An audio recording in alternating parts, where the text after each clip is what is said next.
ठीक है भाई जी। अगला प्रश्न ये है भाई जी कि तंत्र मंत्र जादू टोना ये सब होता है क्या? ये आजकल के दुनिया में एक बड़ा प्रश्न है, और कितने तांत्रिक हैं जिनकी रोजी रोटी चल रही, रोजी रोटी नहीं चल रही, अथाह कमाई कर रहे हैं, जो दोनों पक्षों से ले लेते हैं। ये तंत्र विद्या अथर्ववेद से निकली हुई विद्या है, और व्यास से पहले इस विद्या को वेदों से नहीं जोड़ा जाता था। जो आचार्य थे वो कहते थे इसको हम वेद नहीं कहेंगे, विद्या, वेद माना तो एक पवित्र विद्या, आध्यात्मिक विद्या। लेकिन फिर बहुत सारे आचार्यों ने व्यास जी को विवश कर दिया था कि नहीं, इसको वेदों का ही हिस्सा बनाया जाए। तो वेदों से निकली हुई विद्या है, और ये विद्या बहुत कल्याणकारी थी। ये मनुष्य को सुख देने के लिए थी, उसकी बीमारी हटाने के लिए, कोई भूत प्रेत की बाधा हो गई उसको समाप्त करने के लिए थी। लेकिन चलते चलते क्या हुआ, जैसे संसार कलयुग आगे बढ़ा, भक्ति आदि ये सब तमो प्रधानता की राह पर आगे चलने लगे, हर चीज में स्वार्थ और धन आगे आ गया, भलाई करने का लक्ष्य छूट गया, तो इसका मिसयूज होने लगा। तो ये विद्या है, ऐसे नहीं कहा जाएगा ये विद्या नहीं है, ये है। लेकिन ये वास्तव में श्रेष्ठ कर्म के लिए थी।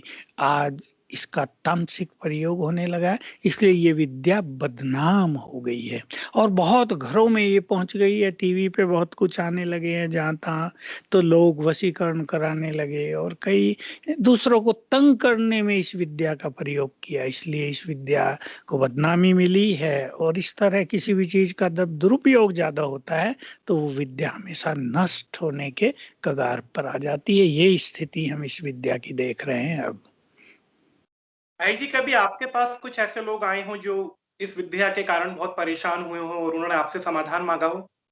बहुत आते हैं, बहुत आते हैं। अच्छा। अगर मैं फोन की बात करूं, मैं बहुत थोड़ा खोलता हूं, लेकिन जी। रोज दो चार फोन तो इससे त्रस्त लोगों के आते ही हैं कि मेरी जेठानी ये कर रही है, मुझे पता चल गया है वो कर रही है, मेरी सास मेरे पे ये कर रही है। तो किसी की संपत्ति हड़पने के लिए, और कई तरह हैं, किसी से ईर्ष्यावश कि उसके चार बच्चे हो गए, मुझे एक ही हुआ है, मरवा दिया जाए उनके बच्चों को।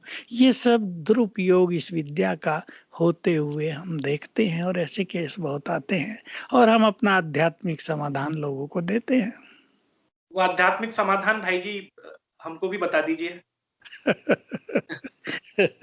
अब आप टीवी पे पूछेंगे। आध्यात्मिक समाधान यदि कोई व्यक्ति परेशान है तो भाई जी। हाँ, नहीं, हमारा भी लक्ष्य यही होता है। हालांकि मैं तंत्र मंत्र क्या कोई एक मंत्र भी नहीं जानता, और जी। पहले हम इन चीजों में कुछ विश्वास नहीं रखते थे, क्योंकि मेरा जन्म आर्य समाज में हुआ, और आर्य समाज थोड़ा और तरह का उनकी फिलोसफी है। तो हम लोग ये भूत प्रेत, ये भटकती आत्माएं मानते ही नहीं थे। स्वामी दयानंद ने भी ऐसी कई बातें दिखाई थी कि ये हैं नहीं, ये एग्जिस्ट नहीं करते। लेकिन फिर देखा कि लोगों पर इफेक्ट होने लगे, बहुत जो ज्ञान लिए हुए उन पे भी हो गए।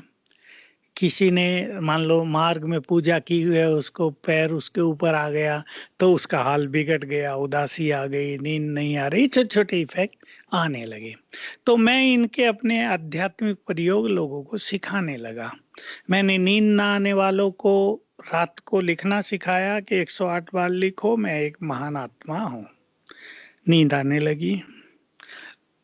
को इस तरह का तंत्र मंत्र का इफेक्ट हो गया, मैं मास्टर सर्वशक्तिवान हूँ, इसके प्रयोग से वो चीजें ठीक होने लगी। क्योंकि वो मंत्र शक्ति है, और हमारी ये संकल्प शक्ति है जबरदस्त।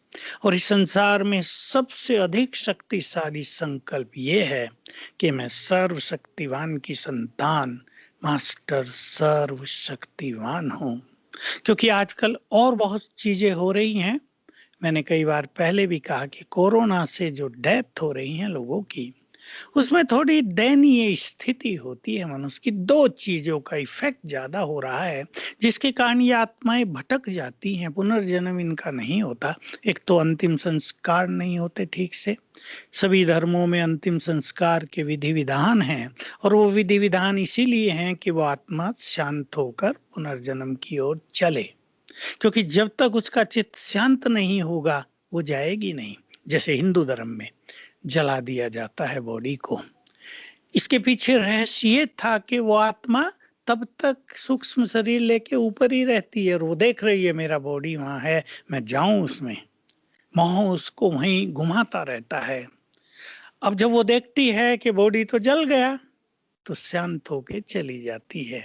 ये इन विधि विधान के पीछे छोटे छोटे सिद्धांत रहे। और दूसरी बात रही कि एक बहुत बड़ी त्रासदी जैसी ये हो रही है कि जब मनुष्य मरता है कोरोना पीड़ित, तो उसको उसके सामने कोई नहीं होता, उसके अपने प्रियजन जिसे वो बहुत प्यार करता है, तो वो आत्मा भी तृप्त होकर शरीर छोड़ती है।